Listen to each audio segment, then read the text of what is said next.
ଷଷ୍ଠ ଶ୍ରେଣୀ ହଲିଡେ ହୋମୱାର୍କର ପ୍ରଶ୍ନ ଗୁଡ଼ିକ ଆମେ ଆଜି ଏହି ଭିଡିଓରେ ଆଲୋଚନା କରିବା। ମୁଁ ପ୍ରଥମେ 1 ନମ୍ବର ପ୍ରଶ୍ନଟି କ'ଣ ଅଛି ଆପଣଙ୍କ ଠାରେ କହି ରଖୁଛି। ତୁମକୁ ଭଲ ଲାଗୁଥିବା ଯେକୌଣସି ଋତୁ ବିଷୟରେ 10 ଧାଡ଼ି ଲେଖ। ବର୍ଷା ଋତୁରେ ପଲ୍ଲୀର ଦୃଶ୍ୟର ଏକ ଚିତ୍ର ଅଙ୍କନ କରି ତାକୁ ରଙ୍ଗ ଦିଅ। 1 ନମ୍ବର ଯୋଉଟାକି ଆମର ସାହିତ୍ୟର ଆମେ 1 ନମ୍ବରଟି ଏଠି ଆଲୋଚନା କରିବା। ଦେଖନ୍ତୁ ମୁଁ ଏଠାରେ ଲେଖିଛି ମୋତେ ଭଲ ଲାଗୁଥିବା ଋତୁଟି ହେଉଛି ଶୀତ ଋତୁ। ତାପରେ 10ଟି ଧାଡ଼ି ମୁଁ ଲେଖିଛି କ'ଣ କ'ଣ ଦେଖନ୍ତୁ। ପ୍ରଥମ ଧାଡ଼ି ହେଉଛି ଶୀତ ଋତୁ ଆସିଲେ ପ୍ରକୃତିର ରୂପ ବଦଳିଯାଏ। ଥଣ୍ଡା ପବନ ବହିବା ସହିତ କୁହୁଡ଼ି ଯୋଗୁଁ ରାସ୍ତା ଦେଖାଯାଏ ନାହିଁ। ଗରମ ଚା କଫି ଓ ପକୁଡ଼ି ଖାଇବାକୁ ଇଚ୍ଛା ହୁଏ। ସନ୍ଧ୍ୟାରେ ନିଆଁ ଲଗାଇ ବସିବାକୁ ଇଚ୍ଛା ହୁଏ। କମ୍ବଳ ଘୋଡ଼ି ହୋଇ ଶୋଇଥାଉ। ଶୀତ ଋତୁରେ ଅନେକ ଫଳ ଓ ପନିପରିବା ହୁଏ। ବିଦେଶରୁ ଅନେକ ପକ୍ଷୀ ଆମ ରାଜ୍ୟର ଚିଲିକା ହ୍ରଦକୁ ଆସିଥାନ୍ତି। ଶୀତ ଋତୁରେ ସୂର୍ଯ୍ୟ କିରଣକୁ ସମସ୍ତେ ଅପେକ୍ଷା କରି ରହିଥାନ୍ତି। ଶୀତ ବସ୍ତ୍ର ସମସ୍ତେ ବ୍ୟବହାର କରନ୍ତି।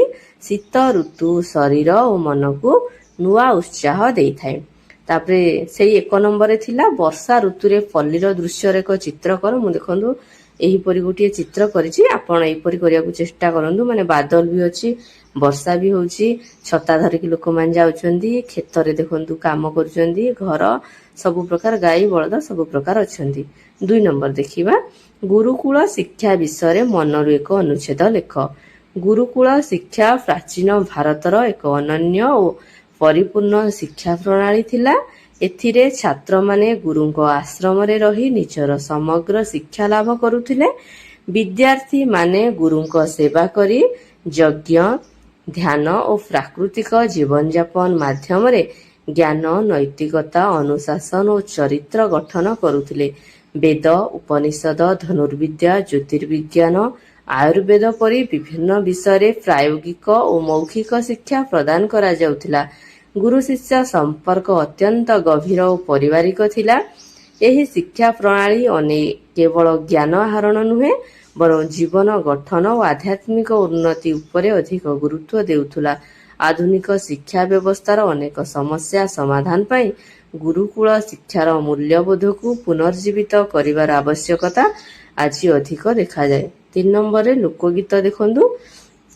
ଆପଣଙ୍କ ଏରିଆରେ ଯେକୌଣସି ଲୋକଗୀତ ଆପଣ ଚାହିଁଲେ ଆପଣଙ୍କ ଦାଦା ନାନୀ ବା ଜେଜେମା ଜେଜେବାପାଙ୍କୁ ପଚାରିକି ଲେଖିପାରିବେ। ମୁଁ ଏଇଠି ଗୋଟେ ଲେଖିଛି ଛୋଟିଆଟିଏ ଆମ ଏରିଆର, ଆପଣ ତାକୁ ଦେଖି ଦେଖି ଲେଖନ୍ତୁ। ବର୍ଷା ଆସିଲାରେ ମେଘ ଡାକିଲାରେ କୃଷକ ପୁଅ ହଳ ବାନ୍ଧି କ୍ଷେତକୁ ଯାଏରେ ଧାନ ଲଗାଏ ସୁନା ଧାନ ଫଳାଏରେ ମା ଲକ୍ଷ୍ମୀ ଆସନ୍ତି ଧାନ ରୂପରେ ଘରେ ଘରେ ସୁଖ ଖେଳିବରେ।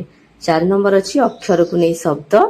ସରେ ସମ୍ପର୍କ, ସ୍ମରେ ସ୍ମରଣ, ମରେ ମରଣ, ସ୍ପର୍ଶ ନିର୍ଜୀବ ସଭ୍ୟ। ଏହିପରି ଭାବରେ ଯାହା ଥିଲା ମୁଁ ଲେଖିଛି। ଗରମ ରକ୍ତ ଦର୍ପଣ ଅରଟ ପାମ୍ପଡ଼ ନୀର ତର୍କ ଧରଣୀ ବଳଦ। ଆପଣ ଚାହିଁଲେ ଆଉ ଅଲଗା ଅଲଗା ଶବ୍ଦ ବି ଲେଖିପାରିବେ। ଏଇଟା ଅପସନାଲ, କମ୍ପଲସରୀ ନୁହେଁ। ଉତ୍ତର ୟାର ଚେଞ୍ଜ ହେଇପାରେ। 5 ନମ୍ବର ଭଲ ଲାଗୁଥିବା ଗପଟିଏ ଆପଣଙ୍କୁ କହିଛି ଏବଂ ସେଠୁ କ'ଣ ଆପଣ ଶିଖିଲେ ଲେଖିବାକୁ କହିଛି। ଏଇଟା ଦେଖନ୍ତୁ। ଏକ ଗ୍ରାମରେ ରହୁଥିଲା ଏକ ଗରିବ ବାଳକ, ନାମ ହେଉଛି ରବି। ରବିଙ୍କ ବାପା ଦିନ ରାତି ଚାଷ କରି ପରିବାର ଚଳାଉଥିଲେ। ରବି ଦିନରେ ସ୍କୁଲକୁ ଯାଉଥିଲା ଆଉ ସନ୍ଧ୍ୟାରେ ବାପାଙ୍କୁ ଚାଷ କାମରେ ସାହାଯ୍ୟ କରୁଥିଲା। ତାର ସହପାଠୀ ରାଜୁ ଧନୀ ଘରର ପୁଅ ଥିଲା। ରାଜୁ ପାଠ ପଢୁନଥିଲା, ଖେଳୁଥିଲା ଆଉ ରବିକୁ ଦେଖି ହସୁଥିଲା। ଏତେ ପଢି କ'ଣ ହେବ, ମୋର ବାପାଙ୍କ ପାଖରେ ଟଙ୍କା ଅଛି। ଦିନେ ସ୍କୁଲରେ ପରୀକ୍ଷା ହେଲା। ରବି ରାତି ରାତି ପଢି ପରୀକ୍ଷା ଦେଲା। ରାଜୁ ପଢିଲା ନାହିଁ। ଫଳାଫଳ ଆସିଲା। ରବି ପ୍ରଥମ ହେଲା, ରାଜୁ ଫେଲ ହେଲା। ଶିକ୍ଷକ କହିଲେ, ରବି ତୁମେ ପରିଶ୍ରମୀ, ତୁମେ ବଡ଼ ହୋଇ ଡାକ୍ତର କିମ୍ବା ଇଞ୍ଜିନିୟର ହୋଇ ଗ୍ରାମର ସେବା କରିବ। କିଛି ବର୍ଷ ପରେ ରବି ଡାକ୍ତର ହୋଇ ଗ୍ରାମରେ ହସ୍ପିଟାଲଟିଏ ଖୋଲିଲା।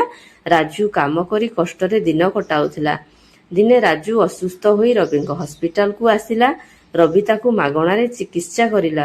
ରାଜୁ ଲଜ୍ଜିତ ହୋଇ କହିଲା, ତୁ ଠିକ ଥିଲୁ ରବି, ପରିଶ୍ରମ ହିଁ ପ୍ରକୃତ ଧନ। ଏଇ ଗପରୁ ମୁଁ କ'ଣ ଶିଖିଲି, ମାନେ ଏଟା ତୁମେ ଲେଖିବ। କଠିନ ପରିଶ୍ରମ ଓ ଅଧ୍ୟବସାୟ ହିଁ ଜୀବନରେ ସଫଳତା ଆଣିଥାଏ। ଟଙ୍କା କିମ୍ବା ବିଳାସପୂର୍ଣ୍ଣ ଜୀବନ ଅସ୍ଥାୟୀ, କିନ୍ତୁ ଜ୍ଞାନ ଓ ପରିଶ୍ରମ ଚିରସ୍ଥାୟୀ, ସର୍ବଦା ସଫଳତା ଦିଏ।